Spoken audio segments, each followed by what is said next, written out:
Okay, how do we do this?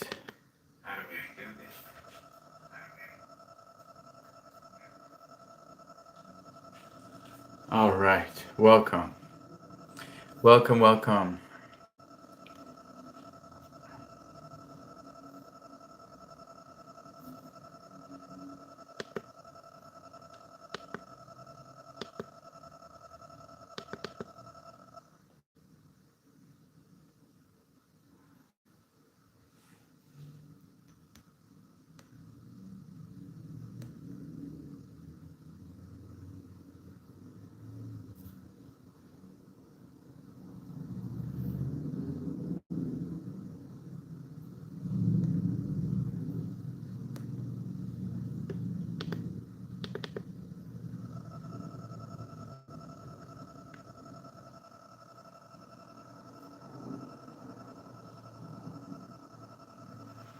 Okay, we are waiting and waiting.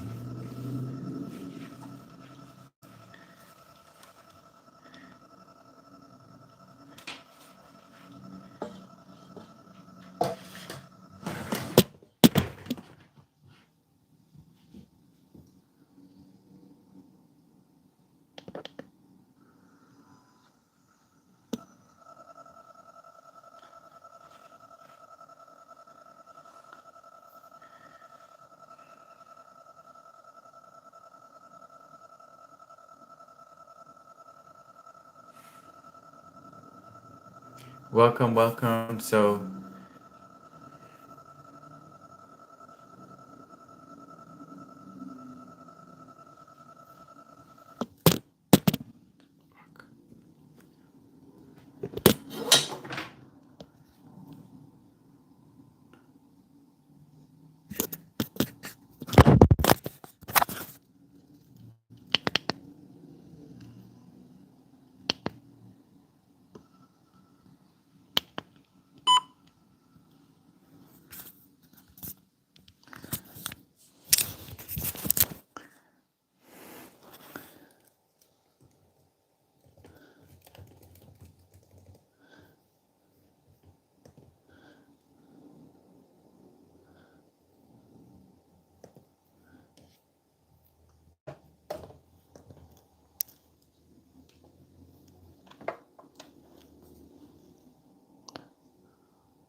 welcome. Just getting started. Just setting up.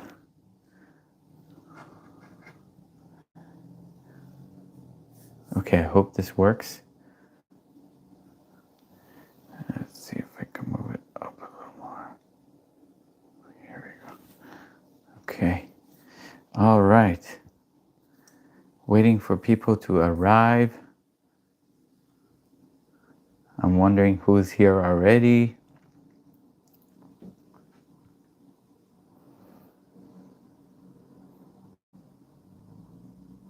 Just hanging out waiting.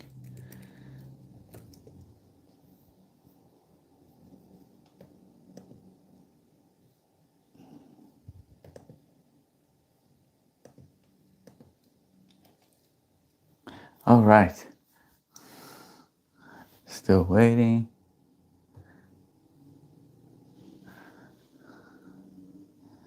Whoever is here, let me know who you are. I likely know you. And wondering if anybody else is going to show up tonight. We'll see. Doesn't matter. Either way, I'm going to go.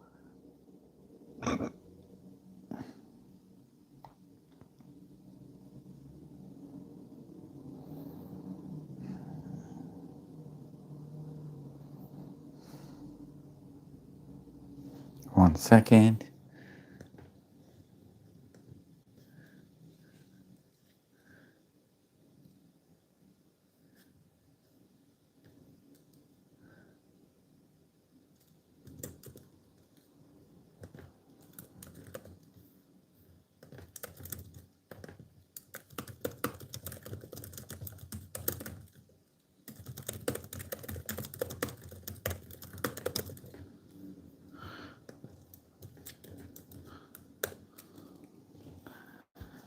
Okay, just waiting a few more minutes.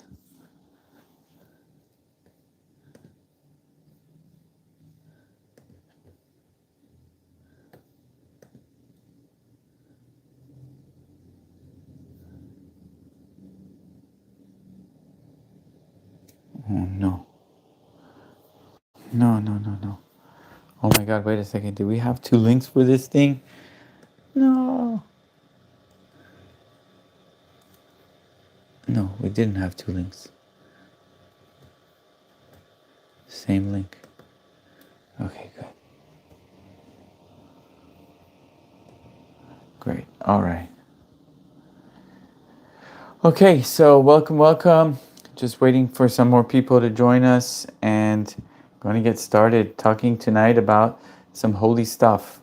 And it's my first, I think it's my first time doing a YouTube live, so it's going to be exciting to see how it goes. And I'm just waiting for a few more people. And while you're here waiting, and you might have somebody in mind, somebody you may have just spoken to over the phone a few minutes ago, and you may want to send them a link to this if you think that it would benefit them to learn about their nervous system and how to connect it to God, how to connect it to joy, and how to really use it to elevate themselves and their families, their businesses, and everything else. So I'm excited to be here. I'm a little nervous, and I'm just waiting for a few more minutes to see if anybody else shows up or if it's just very few of us. Who knows? Who cares? I'm here. And I'm here to serve, so I will serve at any level. I don't need a huge audience. So let us get started in just a few moments. And yes, we'll launch. One moment.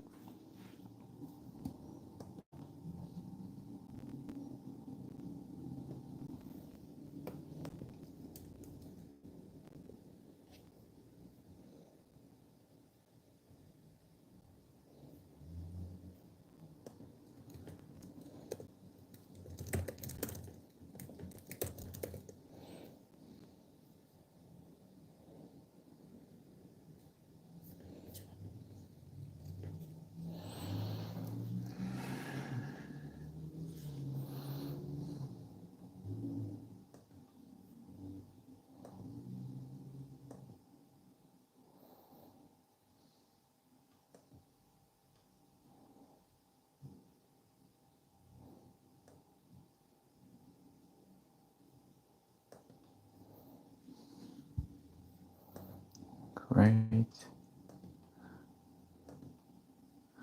Wonderful. All right. So I'm wondering who is the other few people that are here. If you're watching me, put in the chat your name so at least I know who you are. And I'm just going to wait one or two more minutes and we'll get started.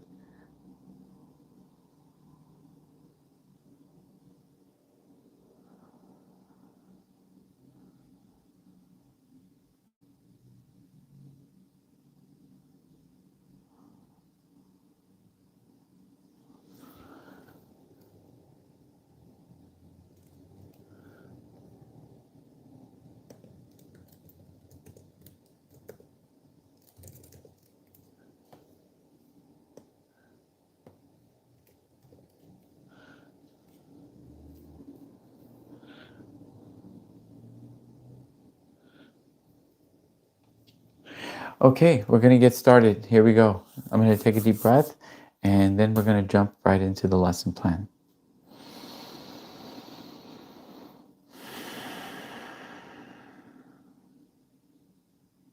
So today we're talking about how many problems we all have. Isn't it true that we all have a lot of different challenges in our lives? We all have problems with our families, resentments that we hold for people who've done bad things to us. I have a list that I even wrote down. Here's the things that we challenge ourselves with today and see if you agree. Anxiety. How many of us have high levels of anxiety and people who are constantly worried about what's going to happen next, what's going to happen next? And I think anxiety itself is a word that is thrown around and people have lost the connection with how to describe it. But when I oftentimes ask people to describe it using very particular words, they say that anxiety usually means scared and sad, or scared and angry. So, how many of us know people who are struggling with fear and anger? And usually, anger is unexpressed emotions, resentments, challenges that they've had for years that have never been resolved. So many of us know people that struggle with anxiety. We struggle with financial burden, right? How many of us are going through challenges that we sometimes wonder, like, wow, how am I going to get out of this financial struggle? How am I going to get my way out of this hole?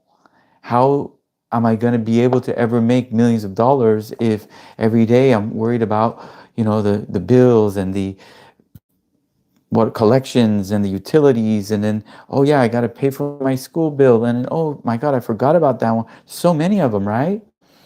And so many people struggle with financial burden. And I know this because I teach a lot of people about how to release themselves and how to actually succeed. And one of the common problems I find with most human beings is financial burden and financial anxiety. And I say this and I mean it at every single level, not just the poor people, not just the middle class people, and even the rich people I know, almost all of them struggle with financial burden and financial responsibility. So, this is a common struggle that we all have, and I'm going to talk about this today as well. But let's see if we have other things in common. Sexual traumas. Yeah, I said it. You know how taboo of a word that is?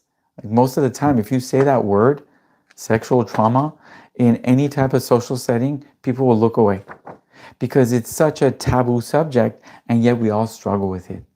We all have sexual traumas, and very few of us talk about it. And so, this is a common struggle that human beings have, and it is not limited to any one category of financial success or social class or any other type of social or financial structure, not related. People from all financial statuses struggle with sexual shame. People of all social statuses, from the king and the queen all the way down to the peasantry, all struggle with sexual traumas. And most people don't talk about it.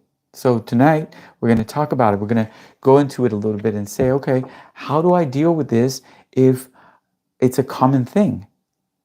How do I deal with this thing if it's something that it's not just me? A lot of people are struggling with this thing. How can I actually navigate it?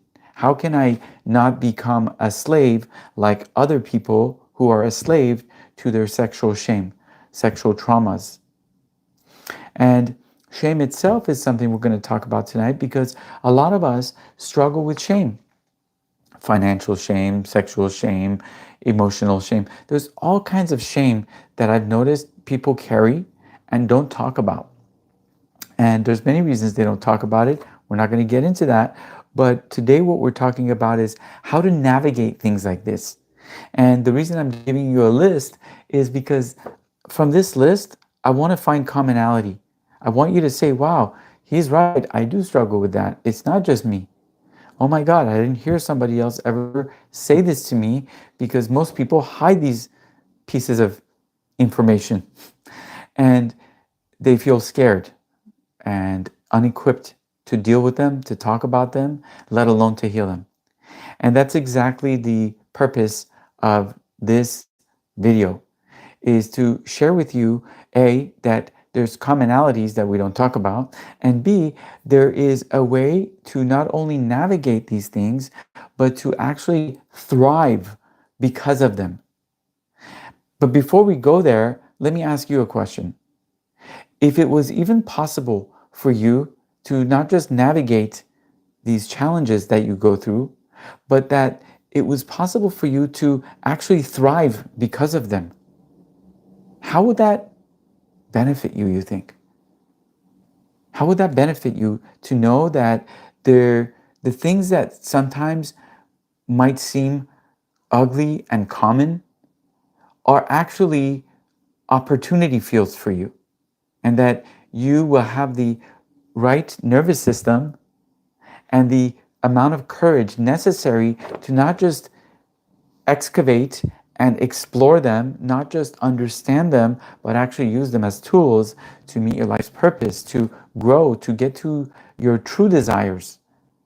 Because what I know is that your true desires are not to get out of debt, not to avoid anxiety, not to overcome sexual traumas, not to remove shame, but your real true desires, I know this, your real true desires is to live a life of prosperity, a life of purpose, a life of celebration, a life of joy, a life of generosity.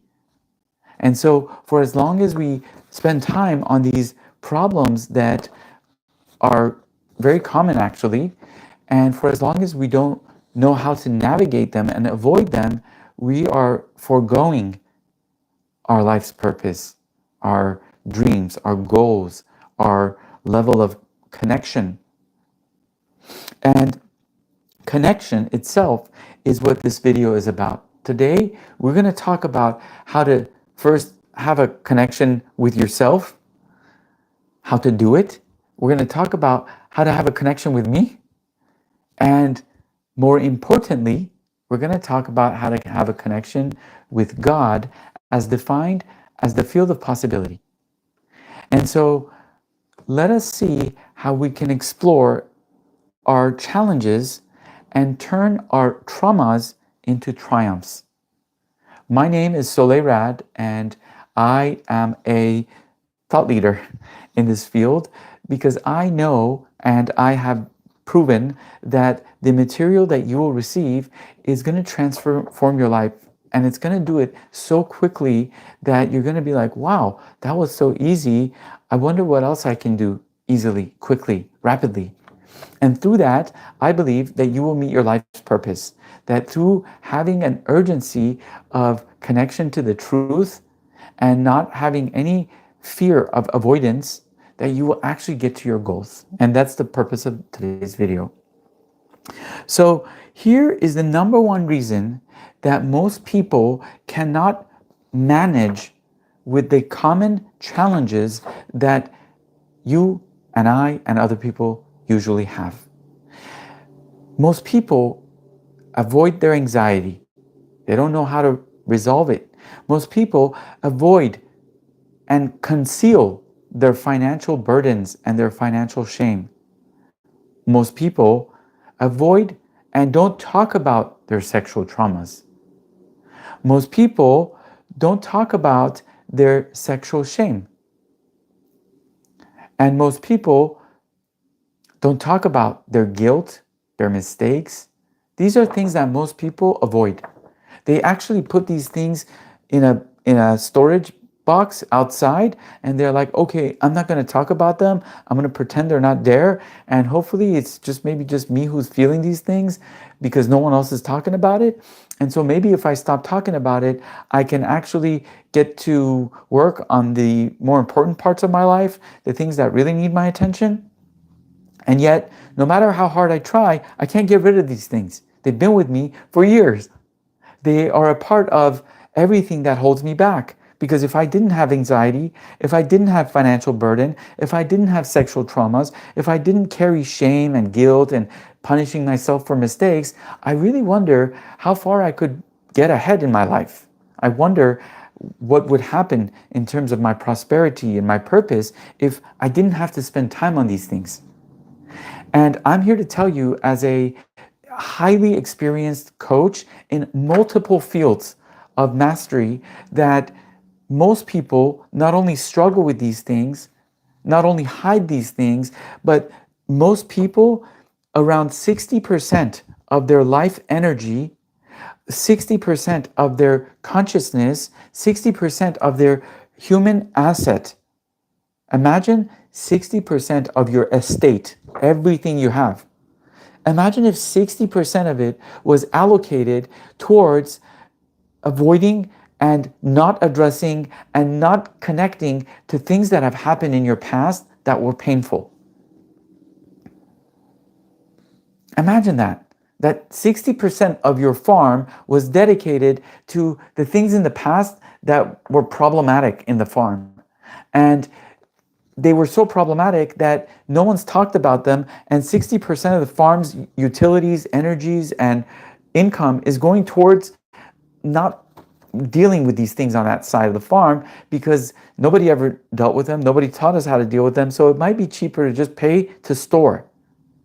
And one of my favorite quotes that I say when I do public speeches is, your emotions are like produce at a grocery store. And when you store your emotions, what you're doing is you're storing produce. And when you store, you pay. And what starts to happen is, as you store for longer periods of time, the emotions become heavier and more infested. And just like the produce sitting at the grocery store, imagine if the produce was left on the shelf and stored there for like months and months and months and months, and then years. What would happen to this produce? So here, I'm going to share with you how to not just address your old produce, but to learn from this old produce, and then to use what you learned from this old produce to actually make an impact in your life, aligned with your desires, aligned with the things you really want. And I can tell you that because of my own personal journeys, and I can tell you that because I've seen so many people take the information that was given to me around this subject and use it to catapult their lives. I've seen guys sit with me and complain to me about how broke they are and how they actually have money trauma and how they're carrying years of shame of money dysfunction and money punishment, and that now they were broke. And this person came to me and he said, man, I don't know what to do. I feel so much shame and I'm just following your instructions that at least I should own it and talk about it. And I saw this man go from that position to earning $250,000 a year, renewable income that was passive income. He's not working hard. He's not like building a company or any of that. He had a passive income come into his life, $250,000 a year every year. And this happened just recently. I'm not talking like 10 years ago. So this type of a miracle or this type of possibility is very available when you start to use the tools that I'm about to share with you. And what you'll find is that when you start to use these tools, that possibility starts to become your friend, that you're no longer afraid of uncertainty, that you're actually going to face things that you thought were scary or you thought were like unmanageable. And isn't that true? Isn't that true? Isn't it true that if you knew you had the courage, if you knew you had the willpower, and if you knew you had the tools to address these challenges that I shared around anxiety, around financial burden, around sexual traumas, shame and guilt, mistakes you've made in the past, family dynamics that you haven't healed, issues with mom, issues with dad, these things that hold you down, you think about them all the time and you wish they would go away. These things, very common, are all resolvable at a level where you not only resolve them, you actually benefit from them. I say, turning your traumas into treasures. Because I know that it is possible. I've seen people do it with the information that I'm going to give you. And I'll start with the following statement, because this statement will set the table for what I'm going to share with you and the way I'm going to share with you this information, because it's highly complex, but it can be learned in simple language. And this is the type of information that sages and high-level intellectual people who have a real deep connection with their spiritual essence, they receive this information. It's common for them to receive this information, and many of them have a challenge in articulating it. And what I've been given as a gift from God is my tongue, and I'm able to articulate things to you that are highly sophisticated. I got this skill because I was a financial advisor for many years, and I made my living by selling extremely highly complex financial products to people who needed a lot of education before they understood it. And I didn't have a lot of time to sit there for hours and hours to educate them. So I had to learn how to educate somebody on something extremely complex and complicated in very few words. Because when the words are aligned and they're very precise, then you don't need a lot of words. But you oftentimes hear a lot of words, and in the words you start to drown. You're like, oh, what's the fucking point? Get to the point, right? So if we want to get to the point in our connection between you and I need you to have a certain level of awareness around certain base concepts. In other words, if I was to just come up here and say the final thing to you, you would not receive it, you would probably not understand it, and you might even get angry at me for saying it. So what I want to do here is I want to give you a few tools so that when I give you the higher level pieces of information, that you're able to consume the information really easily and really quickly. And you're able to take the information as gifts instead of as some type of me speaking down to you or critiquing you or saying that you're not enough. That's not my energy. And I am not your father. I'm not here to tell you what you're doing right or wrong. In fact, I love you more than your father may have, because I forgive you for all of what you've done, and I don't hold anything against you. And here in this session, what we're going to talk about is the number one reason why people are not able to make quantum leaps in their life to address these deep level issues such as anxiety, financial burden, sexual shame, guilt, mistake. Number one reason starts with our number one system. Our number one system in our human biological body is our nervous system.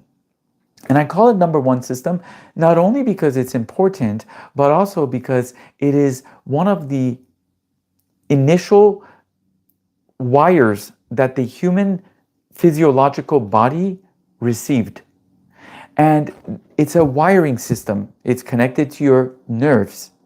And so this nervous system, the connection of nerves, the canals, it actually started many thousands of years ago. Before there were humans, these systems were starting to accrue.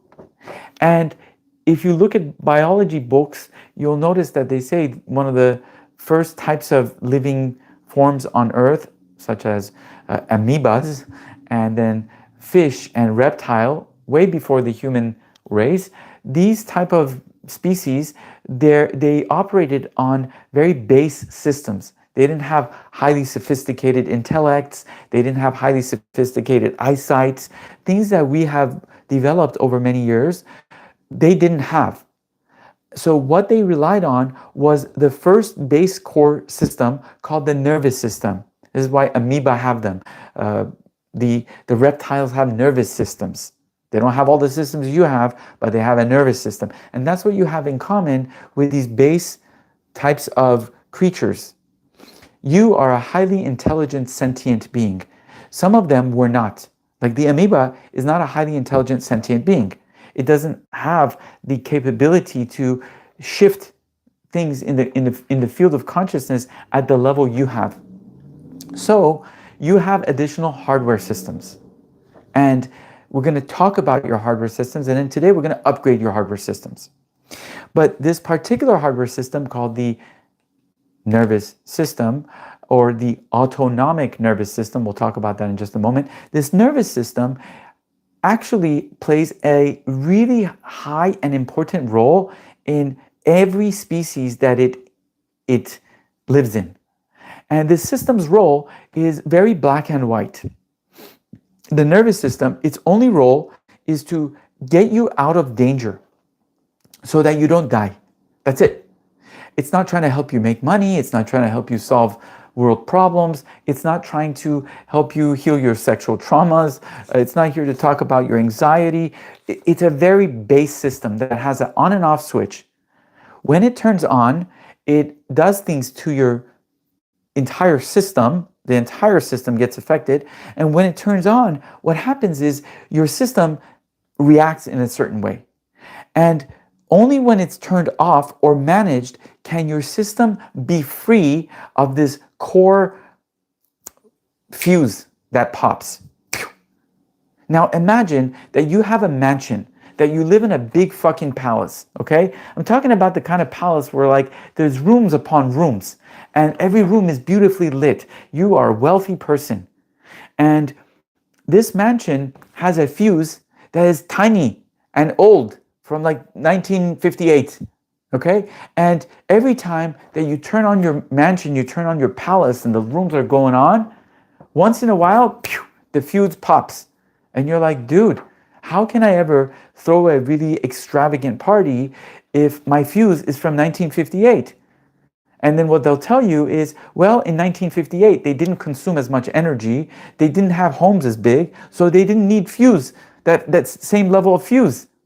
Your system is upgraded. Your finances are upgraded. Your consciousness is upgraded in these last 1,000 years. So now you have certain core systems inside of your body and your consciousness that operate from old technology. And my job is to help you upgrade your technology. My job is to help you recognize what is like old and just cancel it, and what is new and useful, and be able to use the new to get ahead in your life, to be able to make big leaps, to be able to like do big things, not just deal with traumas and struggle with finances and worry about your in-laws and what people think of you, because those are things that everyone struggles with. And if 60% of your energy is going towards those struggles, anxiety, financial burden, sexual traumas, shame, guilt, mistakes, family dynamic, if 60% of your energy, which is common, is going to dealing with those things or avoiding those things, imagine what would happen to you if you took, let's say, just half, not even the whole. Let's say you took half of that right now and you actually were able to use this energy for something more important. And this energy was called your life force energy, which is the equivalent of your purpose statement. It's your mission. You came here not to suffer. You came here not to struggle, not to anguish. You didn't come here for that, did you? If you did, I'd like to know. And there's a blessing right there too. Maybe you got something to teach me. But if you are like me, and you are looking for a life that is filled with purpose, filled with abundance, it's joy-filled. It's a life that is so miraculous that you're like, fuck, man, do I even deserve a life like this? This is amazing. I didn't think I could even deserve something this beautiful. That's the life that I think you want. And I am here to tell you that that life has a, how do I say, a little bit of a field of density that you need to get through. In other words, what I'm trying to tell you is that if your nervous system is old as fuck, if you're operating with an on and off switch from 1958, and then you're trying to throw big, massive parties at your big mansion and you want to live in an abundant space, you got to upgrade your freaking old fuse.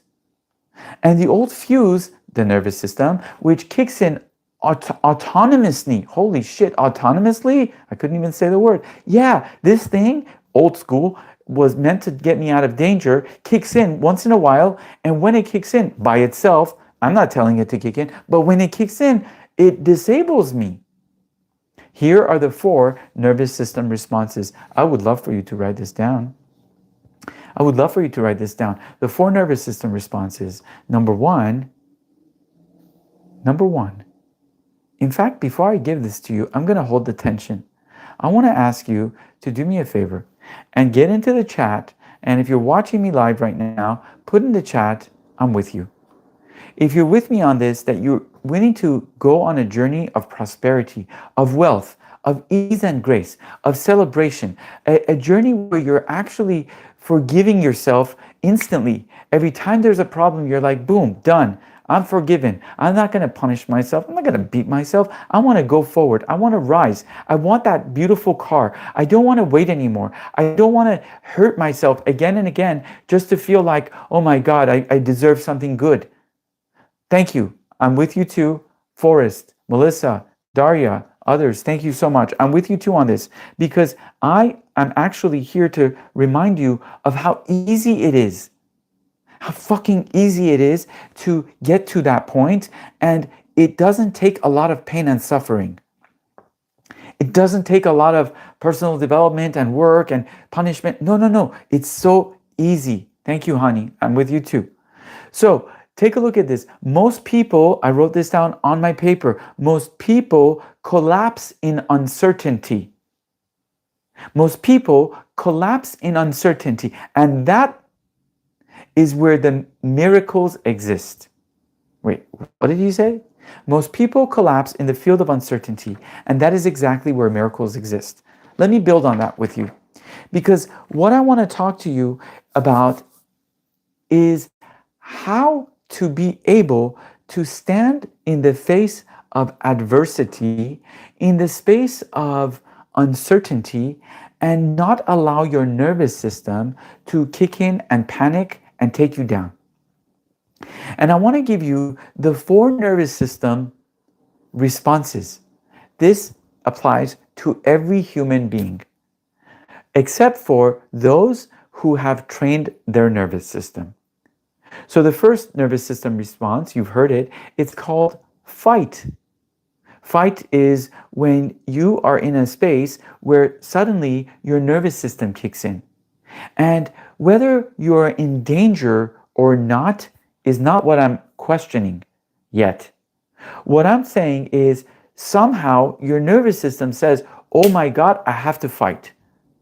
And if this nervous system is in fact thousands of years old and it does not understand and comprehend the texture, the diligence, the refinement of how your systems, other systems have evolved over these years, and how much abundance is now in your field, in your surroundings compared to thousands of years ago, it doesn't understand these things.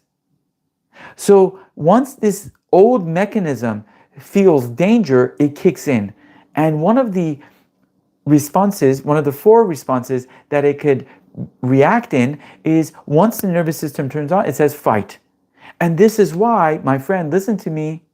This is why, listen closely, this is why so many of us sometimes snap at our loved ones, at our girlfriends, at our wives, at our husbands, because our nervous system kicks in. We find ourselves to be in some kind of a declared state of danger, even though it might not even be dangerous.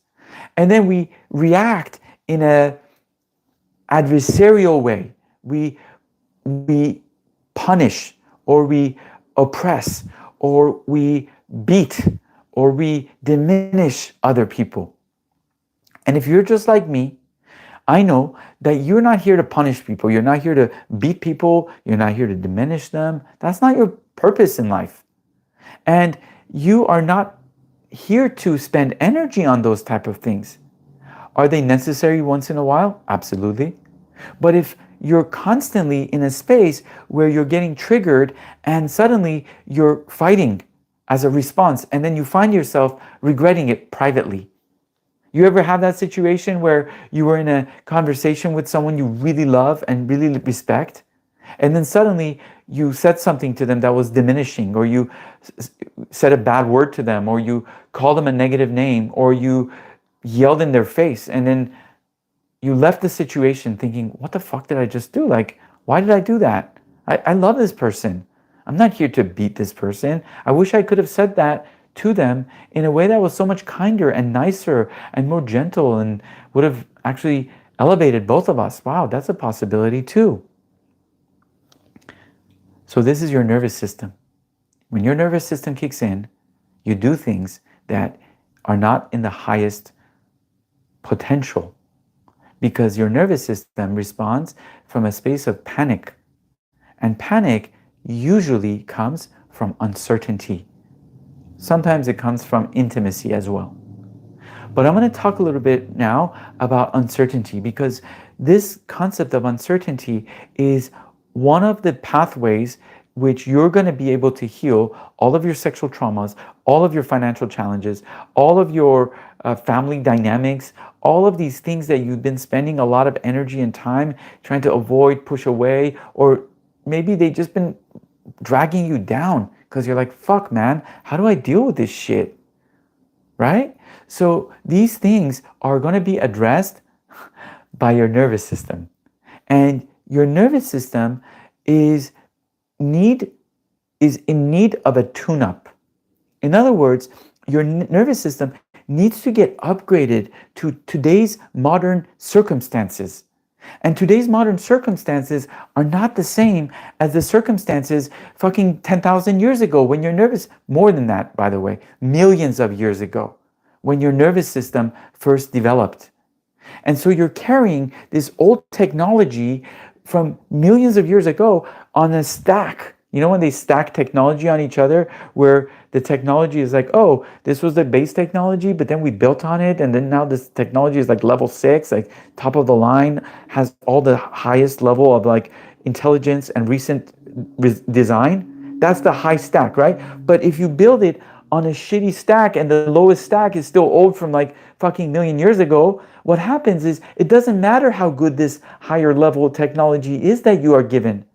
If the lower level technology is preventing you and it's locking up your system from gaining prosperity. So what I want you to do is I want you to start to recognize that there are parts of this blessed system that you have that are highly useful in some certain circumstances and potentially not useful in other circumstances. And that you have the choice to choose which of these systems operate, and you consciously able to turn off other systems when they're not supporting you, when they're not beneficial to you. One of the ways that the system can be not beneficial to you, I just explained as an example, is when you love somebody and then you get a little angry and then you lash out in anger, you say something that diminishes them, hurts their feelings, and you're like, oh shit, I didn't mean to do that. Why did I hurt this person's feelings? I wish I could have done that more gently. Well, if your nervous system is trained, you can do that more gently. Because when your nervous system kicks in, it only has an on and off button. And so if it perceives danger, even though you might not be in dangerous space, you might just be scared. You might just be scared and there might not be any danger around you, but you're just simply scared. Your nervous system kicks in, you panic, you don't check your nervous system, and then the nervous system says fight. So you just fight. And fighting is something that's very common in many families. And it's a nervous system challenge. Because when you're in a family and when you're raised in a family where fighting is common, what is really happening is people are saying, I love you, but my nervous system cannot handle anything. So my nervous system is constantly taking over my life, and I'm either fighting you or flighting you or punishing you. I'm just not even here. I'm just in a space of survival. Because that is what the nervous system was built for, survival. So are you operating in your relationships from a place of survival? And there's 3 other survival responses too. You might not be the one that fights. Actually, you might be a flighter. Flight is the number 2 is the second nervous system response. people who respond in flight means that whenever they feel like there's uncertainty or danger or too much intimacy or there's a conflict, they suddenly leave. They don't want to be around you. They're like, oh, leave me alone. I'm out of here. Don't talk to me. You ever been in a relationship with someone when they get upset, they say, don't talk to me? That's a form of flight. And flight says, hey, listen, I cannot manage this circumstance because my nervous system thinks that things are dangerous. So my nervous system has just taken over. And what I'm going to continue to do is I'm going to get away from uncertainty and conflict because not because I don't know how to navigate it, but because I'm in a survival response. So let me take care of my survival response first, and then I'll come back. Think about that. How many times in your life have you had a challenge, and instead of actually standing in the challenge, owning the challenge, breathing through it, talking about it, owning it, you avoided it? You pretended it wasn't there in plain sight. How many of you have done that? How many of you have parents who have radical problems in their life and they don't know how to navigate because their nervous system has never been trained like yours is? And what starts to happen is they lie in plain sight. You're like, hey, you said you stopped smoking. And the guy's like, yeah, I did. And then you say, but I just caught you smoking across the street. That was you with a cigarette in your hand. And the guy will say, no, that wasn't me. And you're like, I just saw you. No, that wasn't me. I don't smoke anymore. You're like, oh, okay. Even though you smell like smoke right now and I saw you smoke, you're going to pretend like you're not smoking. And who you're pretending to is yourself because you don't have the nervous system response. You're in flight mode. You're in survival, man. Are you okay? And this is why you cannot get angry at people like that, even though I sometimes even get angry because my nervous system kicks in and says, get angry. But the truth is that so many people, their nervous system is not prepared, so they either fight or they flight. And flighting is a survival response. It's when we try to get away from the truth. We try to avoid it. We step away. We hide. We run away. You ever get into a fight with someone and they just leave the house? They say, leave me alone, right? Many fathers do that. If you have a father who didn't raise you, he left the home at a very young age, it's likely that your father was acting from survival and his nervous system told him to flight. So he packed his bags overnight and left instead of actually standing there and fixing the situation with the resources that I'm going to give you. And this is what you're about to learn. I'd love to take a deep breath and slow down my nervous system for a second. And if you're here listening, it must mean that you're in the right place. And it didn't matter how many people were watching this video for me because I knew that this information is something I want to share with people who are ready to receive it. So if you're receiving this information and it's helping just one of you, that's a huge, great deed for me because I know that even one person who learns this can change an entire family. Your whole life will change because you start to realize you're no longer going to come from a place of reactionist or autonomic response. Autonomic means it's like someone's picking for me. And I know that none of you want to have someone else pick for you. You want to be empowered. And so most of us, we are enslaved to the nervous system response. I said fight or flight. There's another one. It's called freeze. Freezing are people who numb out. You ever have that happen to you where you were in an extreme argument with someone and they may have energetically overpowered you and then you don't know what to say and you're like, oh shit, what the hell is happening, right? So that's a freeze. Instead of stepping up and saying, okay, man, slow down. I want to hear you. Let's speak heart to heart. I want to have a connection with you. Suddenly you diminish. And the nervous system's job is to pull you out, pull you away from danger or what it thinks is danger, even though it might not be dangerous, right? So your job is to train your nervous system so that when you are in situations that are uncertain, even if they're not dangerous, they're uncertain. And in that uncertainty, you can hold and you can have more access to information. Oh shit, okay, I have time, right? You ever see these people who go into snipers, right? Snipers, they go into war zones And imagine if I put you in a place where there's bombs dropping over your head, there's bullets, you can't even raise your head because you might get shot. People are screaming and yelling, there's airplanes and helicopters. You're in war. I've been in a situation like that. I wasn't a sniper, but as a civilian, I was in a space like that. But a sniper, imagine you're a sniper, but you're not a civilian, because the civilian is running around screaming, what the fuck? But the sniper goes into that same situation. And the sniper has been trained. And the sniper says, okay, I'm going to relax my nervous system because I know that if I start to panic, I could get killed. Here, I'm going to start to focus on my breath. Do that with me right now. Focus on your breath. Take one deep breath with me right now.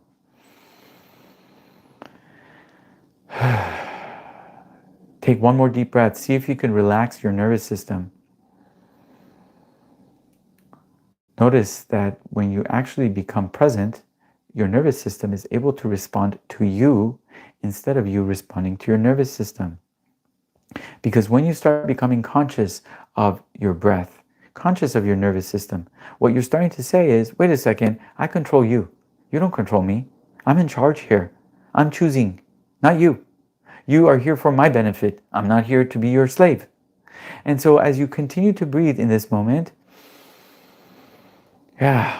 open up your heart and know that your nervous system is here as a backup, final backup. That the nervous system doesn't need to be your front man. And the more you're able to train your system so that even when it panics, you hold. You're not flighting, you're not fighting, you're not kicking and screaming, you're not yelling, you're not freezing, and you're not fawning. What is fawning? Fawning is such a fucking common behavior for human beings. And when I say this to you, every time I say this to someone for the first time, when they realize what fawning is, there's a moment where they almost feel embarrassed in front of themselves because they're like, oh shit, there's a word for that? I thought I was just doing it and nobody knew. But oh my God, there's a word for that? Yeah, there's a word for that. The word for that is called fawning. Fawning is when you start behaving in ways that are inauthentic. You're doing things just to survive because you think that if you actually owned your fucking power, that you would be in danger, that people would leave you, that suddenly you wouldn't thrive. So you come from a nervous system response. It's a state of survival that says, as long as I don't make anyone unhappy, I should be safe. As long as I make everyone proud of me, I'm safe. No one's going to hurt me. I'm not going to go broke. Things are going to be okay for me. And what you start to do is you start to betray yourself. And what you're doing is behaviors that are inauthentic but people-pleasing. For example, you tell somebody they look great, even though inside your heart you're like, this person's a piece of shit. Why did I just say that? You ever do that where you get nervous and you people please? You ever been in a situation, you go to somebody's house and it's a beautiful party and everyone's dressed up and you're like, fuck, I'm a little nervous. Am I saying the right thing? I want to make sure I don't piss anybody off. Oh my God, I want to make sure that everybody knows I should be included in this place. Okay, great. The person comes up to you and you're like, I don't even like this person inside my head, and then oh shit, I'm so nervous. What am I going to say to them? And then I'm like, nice shirt. I love your shirt. I love your hair. And they're like, huh? What do you mean? Okay. And anyway, how's the weather? And you're nervous because you don't know what to say. So your nervous system's kicking in, putting you into a nervous system response, which is a survival state. And now you're people pleasing just so you don't look embarrassed. You ever do that? You ever get in a situation where you say something kind to someone who has clearly humiliated, offended, and hurt you? You ever do that? It happens all the time. The example I give is, imagine you go to work. It's happened to all of us. You go to work and you're late. And your boss comes up to you and he yells at you. He gets in your face. How dare you? You came in late. How dare you? Don't you ever do that again. What is wrong with you? And he's yelling at you, right? Deep inside, see if you follow, deep inside, you're like, ow, he's hurting my feelings. I'm feeling sad. And I'm actually angry at this man for speaking to me like that. I don't deserve to be spoken to like that. I'm not an animal. Wow, this is hurting my feelings. And the guy's in front of your face and you don't know what to say. So you go into a nervous system response, you panic, and you say to your boss, oh my God, I'm so sorry. Please forgive me. I love you so much. Oh my God, I won't do that again. I love you. It's so great, Oh my God, I love this job. The fuck? That's a fawn. A fawn is when you're people pleasing because you're afraid to say the truth. You're afraid to be in your truth. You're afraid that if you actually said the real thing, because no one's ever taught to you how to say it, and no one's ever really shown you how to say it, but if you said it, that something bad would happen to you. But I'm here to tell you that you can stand in front of your boss when he yells at you, especially when he's yelling at you.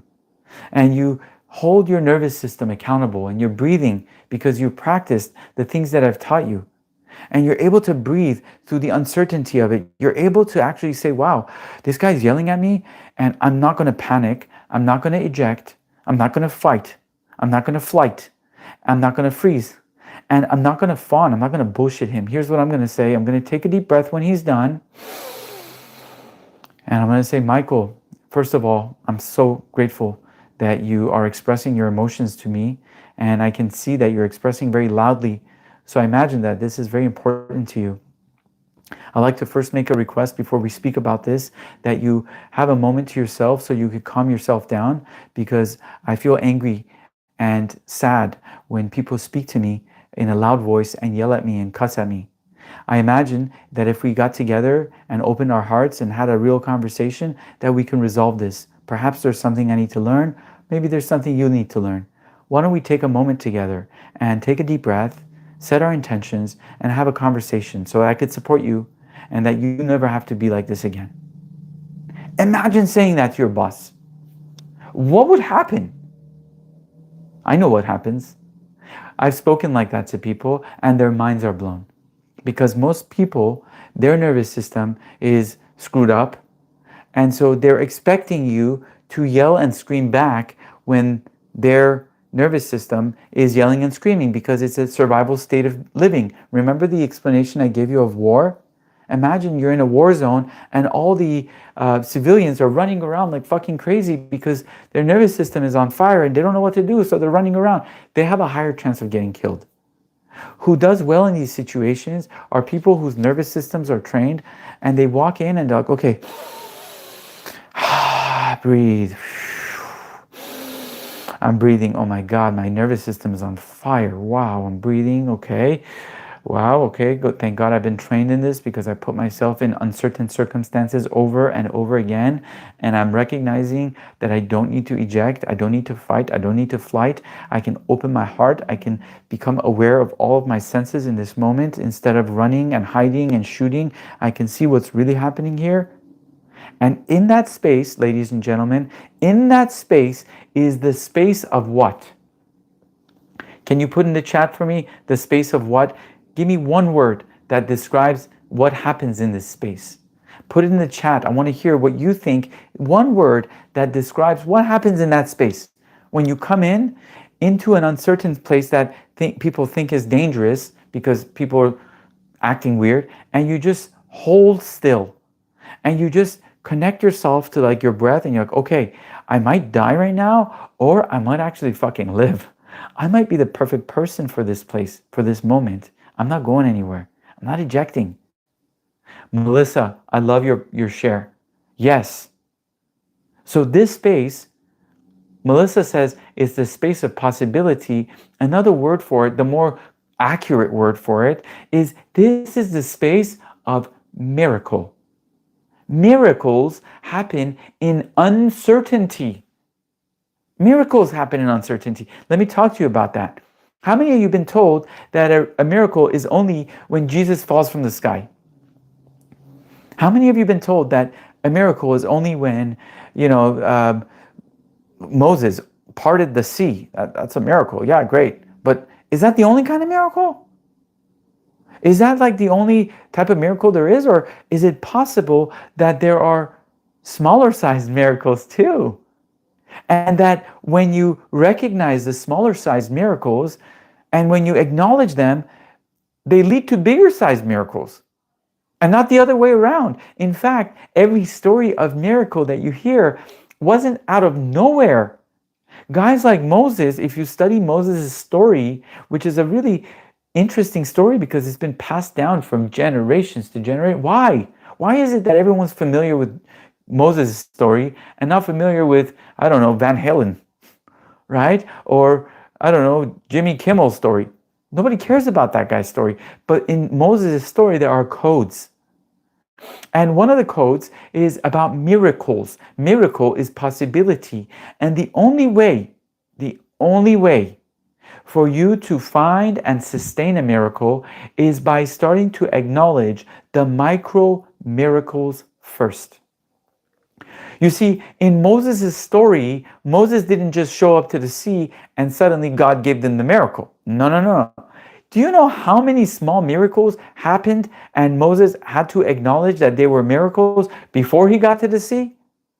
In fact, Moses, if you study his story, you start to see that first he was a little bit of a doubter. He's like, does God exist? But then over a series of small miracles, he said, oh shit, this could be happening. This miracles might be possible. In fact, there might be a field of possibility. Call it God, call it universe, doesn't matter what you call it. But there might be a place where things can happen out of pattern. And this is what I'm talking to you about here. This is the center of our dojo tonight. If you just tuned in, this is the perfect moment. This is the moment where you're like, oh man, I'm VIP seating here. I just got to the theater and he's right about to give us the main course. Here's the main course. Let's take a deep breath together because I'm about to share it with you. And I told you, I'm going to teach you in layers. So if you've been with me all night, you're going to know, wow, this builds on the last one, on the last one. Okay, I see where he's going. Let's take a deep breath.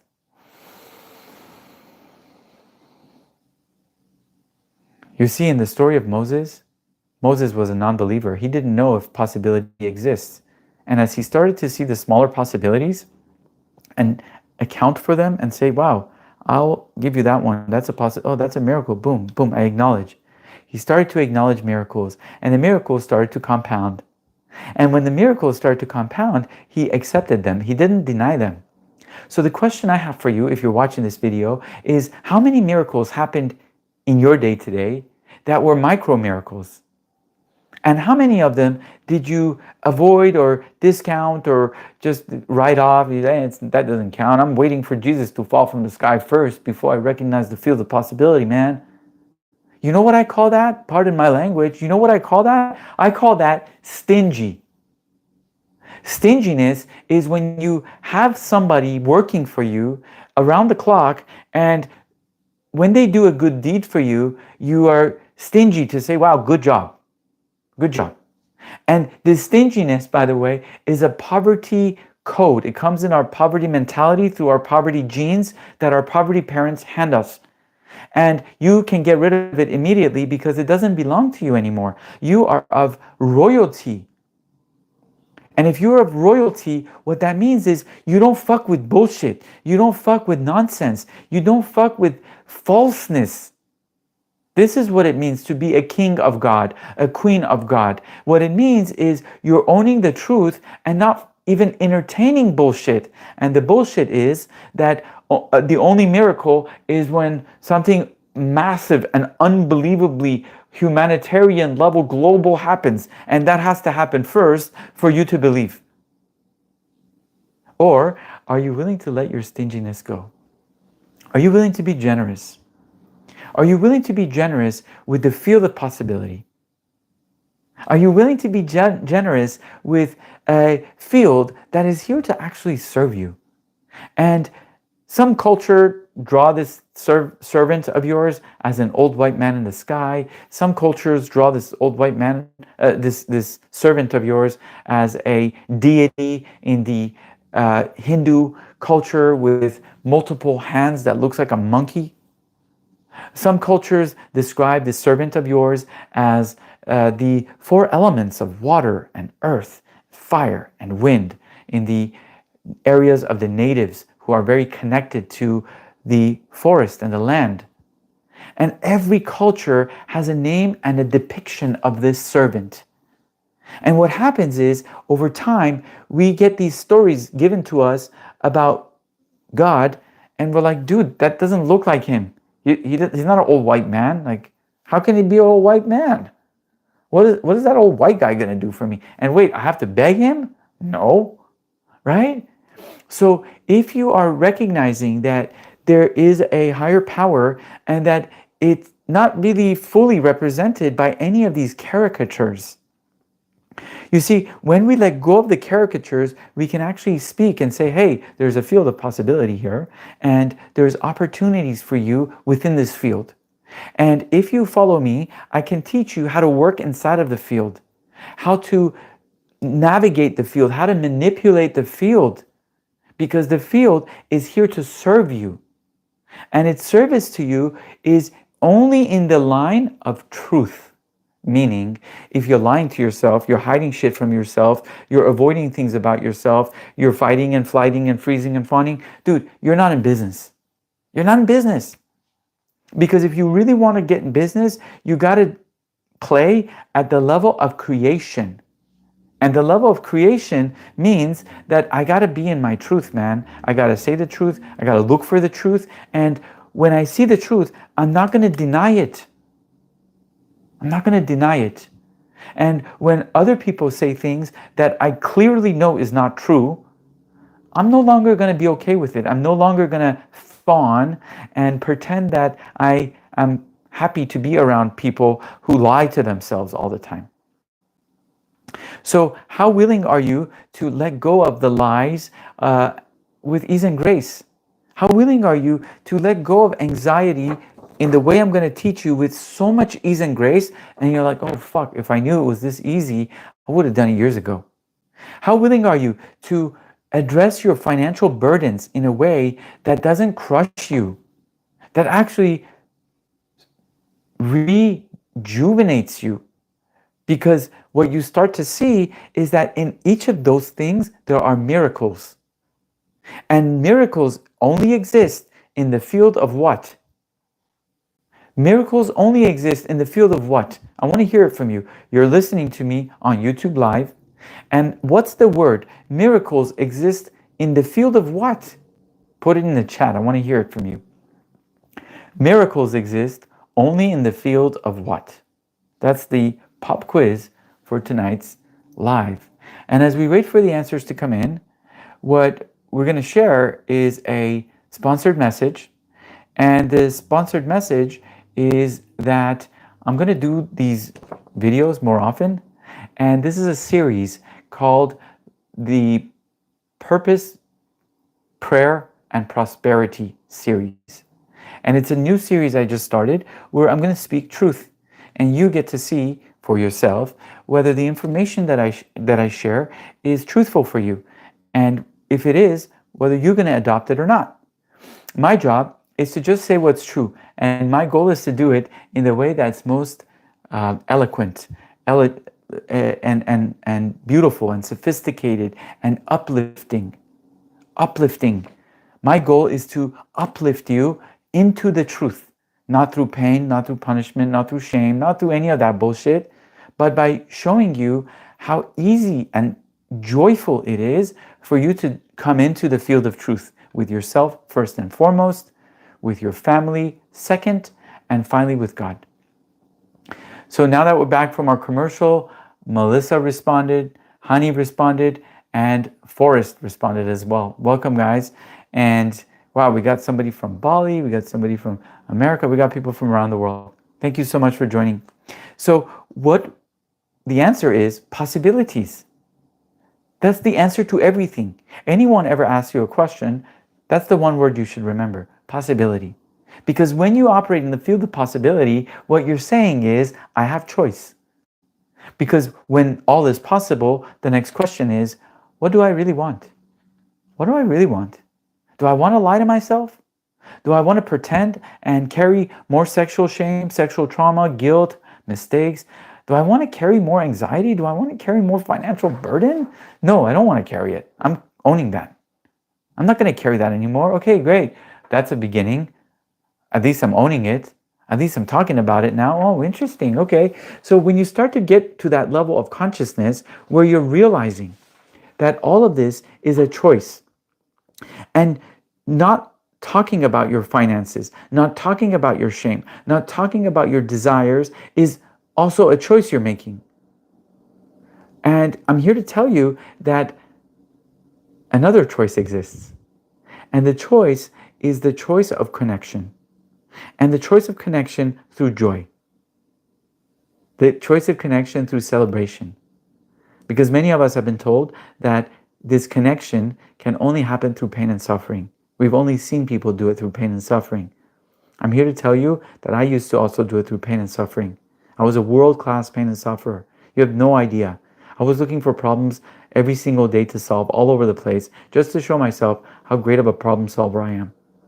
And when I started to recognize that there's a different path, I started to understand, oh my God, you mean I can be wealthy, successful, healthy, and joyful and connected to God? What? I didn't think that existed. I thought all wealthy people had problems.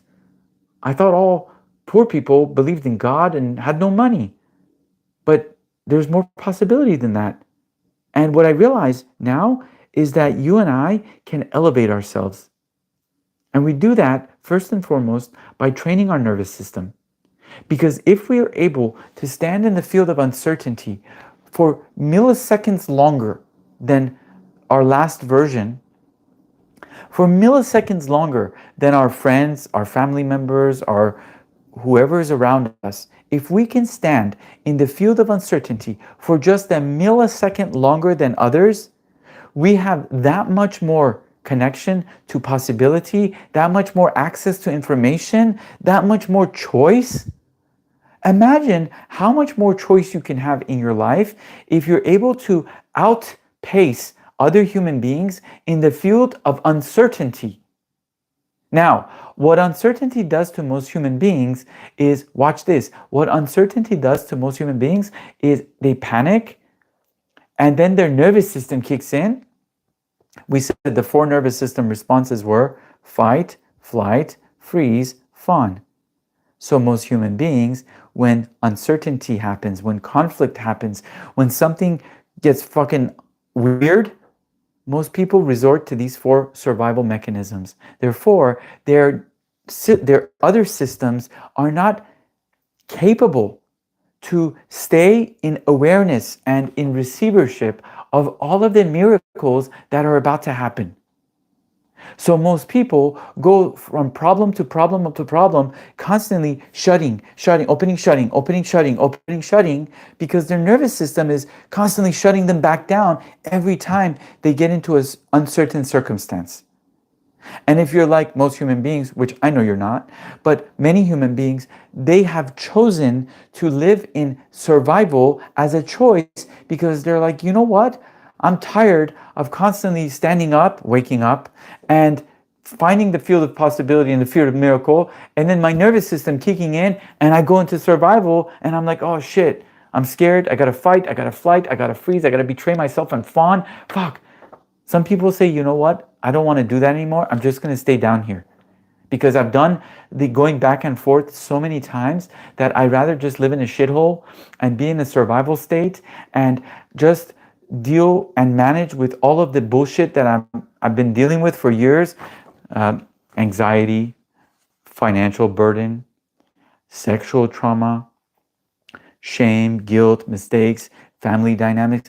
I much rather just stay in that space of survival because it's more certain for me. At least I don't have surprises. So I'm going to just let my nervous system unintentionally take over my entire life. And I'm just going to avoid all the truth. I'm going to yell and fight every circumstance I can find. And I'm just going to run away whenever I get into problems. And eventually, hopefully something will change.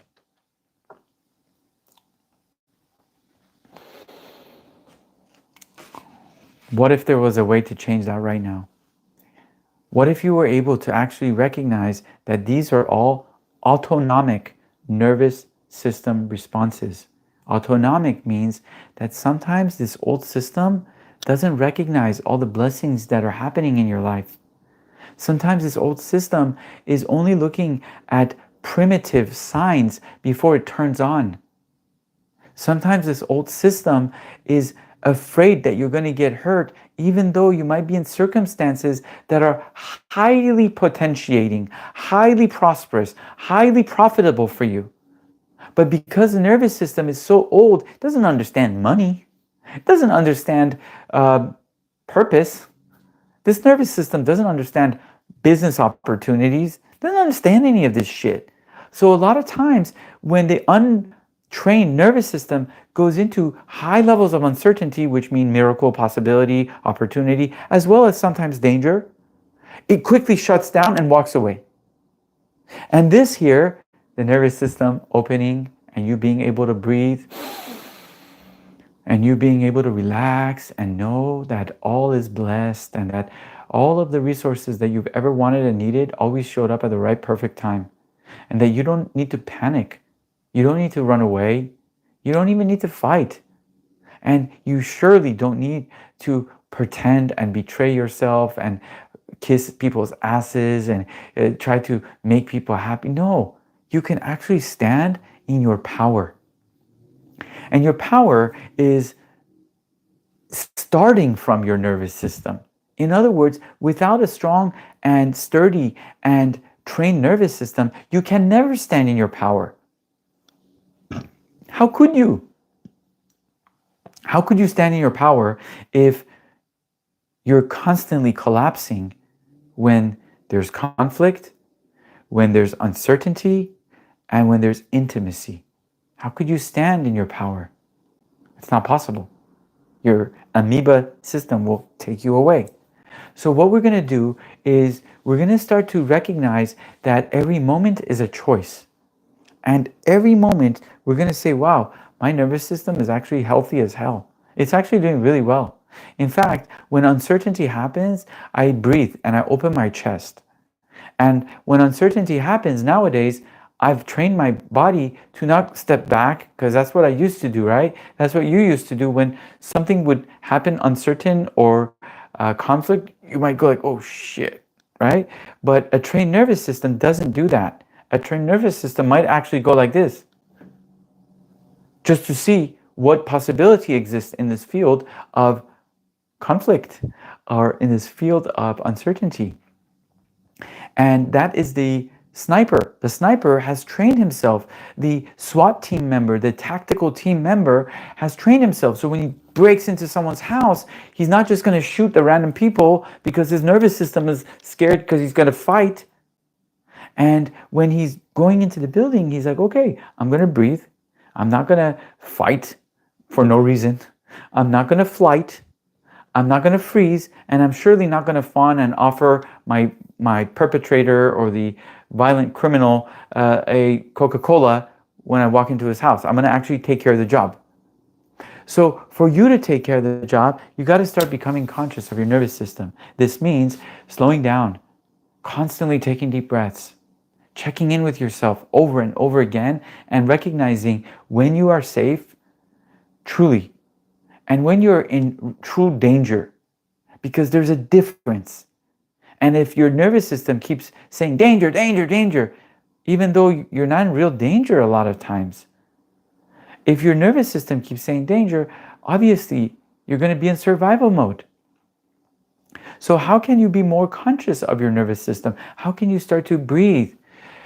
How could you even go approach people and be in conflict or be in intimacy with someone from a place of heart center so that you're not fighting them?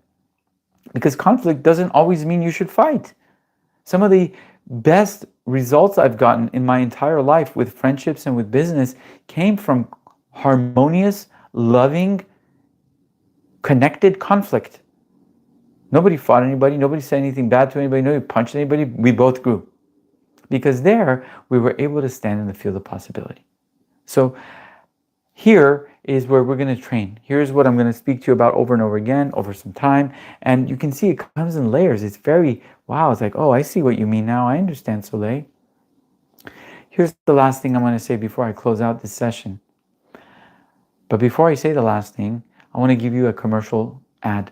If you're enjoying this video, please subscribe to the channel and click the bell button and turn it on. And what that'll do is you no longer need to receive text messages or voicemails from me to remind you that I'm going live. But instead, when I go live, it'll pop up on your TV screen or on your laptop or on your phone. And you'll be like, oh, he's live again. I'll tune in if I can. So do that.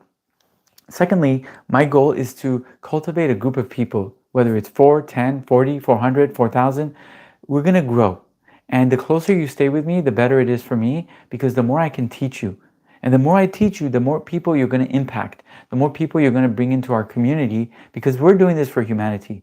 This is not for anything other than just elevating the consciousness of all human beings and bringing more peace, more harmony to the earth, and allowing people to actually get to their life's purpose, get to fulfillment, get to joy, and not spend 60% of the time constantly dealing with anxiety, sexual traumas, all of that shit, right? Okay, it starts with your nervous system.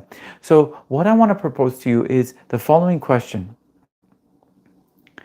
How trained is your nervous system to hold high levels of joy for high periods of time, like long periods of time? I'm going to ask that question again. How trained is your nervous system to hold high levels of joy for long periods of time? And the question I have for you is, how often do you celebrate and share your joy? How often do you do it? Where do you do it? Do you do it at home by yourself? Do you do it in the closet behind the doors? Do you shine your light and share your joy with people outside, even with strangers? And this here has to do with your nervous system, because many of us, when we have been told that shining our light is dangerous, and we've been told that like being in joy and celebration is dangerous, our nervous systems are afraid of it. So a lot of times when we go into high levels of joy, high levels of celebration, there's a voice that kicks into our head, or sometimes our nervous system shuts down. We're like, oh shit, I can't feel that much joy. I can't do that much celebration. I got to be careful. I got to do it by myself at home. So the more you practice your nervous system, the more you prepare your nervous system, first of all, the more you can stand in the field of uncertainty and receive miracles and blessings and get information that most other people who left and ejected or fawned, they didn't get the information. You got it. And when you get to that level of connection, that's a connection with God. And in that connection with God, you're able to pray. You're able to ask for your needs, because there in the field of uncertainty is how miracles come in. You see, if you've been doing the same freaking thing every day and getting the same result, what is happening is you're living in a pattern. So anything in a pattern, if you're living in a pattern and you're asking for some desire of yours to come true, something miraculous, something out of the norm, something has to break your pattern. And that break in your pattern is the miracle. But it won't break your pattern if you're constantly avoiding uncertainty, because in uncertainty is where the pattern interrupted. Like, whoa, wait, this is uncertain. What's going to happen next? Am I okay? What's going on? Okay, right here could be a miracle. Because in the field of the miracle is where your pattern is interrupted, is you're like, oh shit, something new just happened. I wasn't expecting it. Where I used to otherwise shut down, close and go away, or eject or fight or flight, now I'm open. I'm saying, God, thank you. Wow, I received this miracle. And I'm no longer stingy. When something happens that's a miracle, no matter how small, no matter how medium, no matter how large, I'm going to declare it as yours. And I'm going to say, God, that in fact, I'm your biggest cheerleader. The more miracles you do for me, the more I'm going to acknowledge them. So do more miracles. Bring them. And every time I see them, God, I'm no longer going to avoid and say that it wasn't you. In this field, what you're going to do is you're going to prepare your nervous system.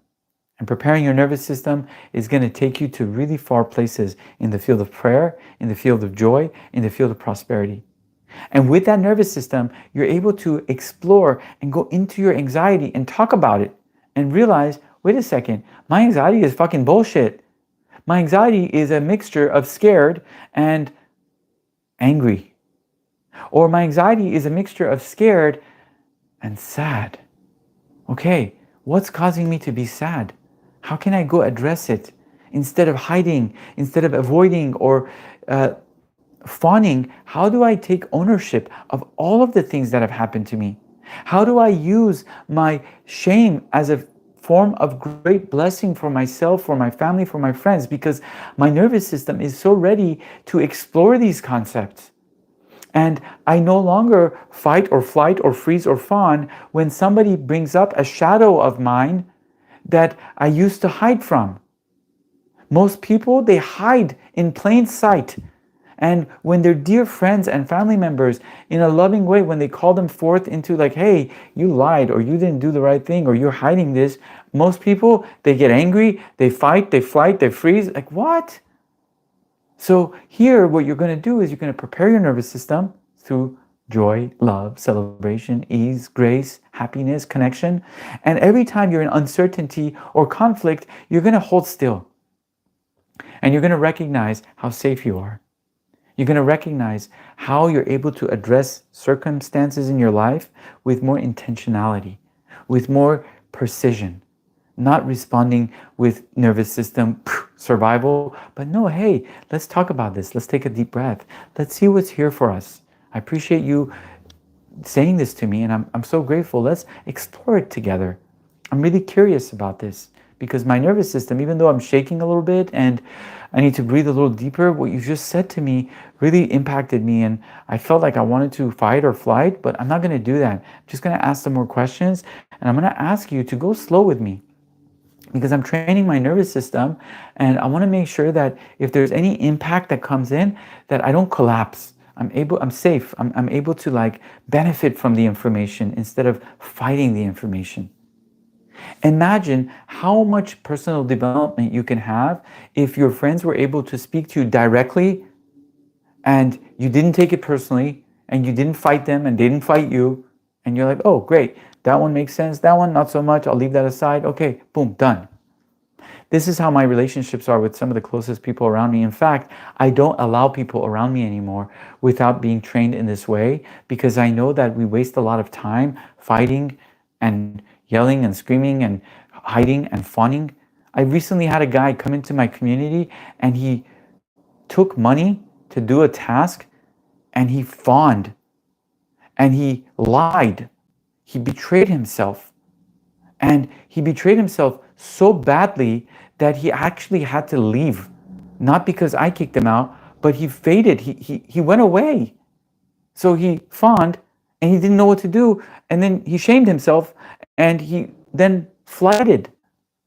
And I damn well know that this person who I paid a lot of money to do something for my organization didn't do it. And I damn well know that they really wanted to, that they actually had a good heart, that this person really meant to do something great, but because their nervous system wasn't prepared, they fawned. And because they fawned, they betrayed themselves, they pretended that they were okay with something or another, and they weren't, and they didn't speak it. And because they didn't speak it, now they're being called forth, and they don't know what to do about that either. And so now they're leaving. How much is that costing you? How much is that costing your friends? And so this is why it's important for me, especially to have only people around me that are available in their nervous system, so that when we transact, we can be truthful and we can support each other. We can elevate each other. I can tell you amazing things about you that you would otherwise deflect or avoid. And you're like, oh my God, I can take that. I can receive more compliments. I can receive more joy. I can receive more wealth. I can receive more opportunities, because now I'm not ejecting. I'm not feeling unsafe when I'm in this field of intimacy, uncertainty, and sometimes even conflict.